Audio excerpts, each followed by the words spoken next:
যেভাবে চিনে বাংলাদেশ যেভাবে চিনে আমরা রাস্তায় যদি কারো একটি কাগজও পড়ে থাকে, আমরা যে যে দায়িত্বে থাকি না কেন সেই কাগজটি দরকার আমরা পকেটে করে নিয়ে ইনশাল্লাহ যেখানে আমাদের ডাস্টবিন রয়েছে সেখানে আমরা ফেলব।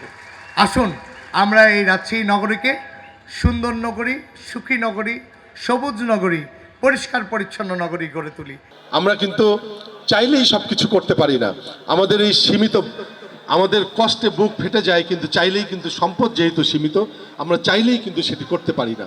তারপরেও এই সীমিত সম্পদ দিয়ে আমাদের মাননীয় প্রধানমন্ত্রী সর্বপ্রথম যে আপনাদের জন্য এই সামান্য ঈদ উপহারটির ব্যবস্থা করেছে, এই জন্য আপনাদেরকে বুঝতে হবে যে এই সীমিত সম্পদের মধ্যেও এই আপনাদের যে উপহারটি দিচ্ছেন উনি, সেই উপহারের পরিমাণ কিন্তু কম, কিন্তু আপনাদের প্রতি ভালোবাসা বা আপনাদের প্রতি যে ওনার যে চিন্তাটা, এটা কিন্তু অনেক বেশি। প্রধানমন্ত্রী তারেক রহমানের অনুদান ৫,০০০ টাকা পেয়ে আমি খুবই খুশি ও আনন্দিত। কখনো এইরকম ঈদ উপহার পাইনি, এইবার সর্বপ্রথম পাইলাম।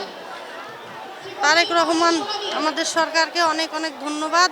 আশা করি ভবিষ্যতে যেন উনি আবার নতুন করে সরকার হয়ে আসতে পারে, এটাই আমাদের কামনা। এর আগে আমাদের যে টাকা পয়সা দিল, এটার জন্য আমরা অনেক খুশি, মহা খুশি। সংসারে অনেক খরচ হবে আমাদের।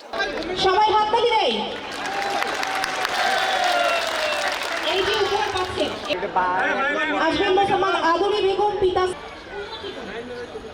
মানে আপনাদের জনাব নিখিলেন্দু চন্দ্র শাখার পক্ষ থেকে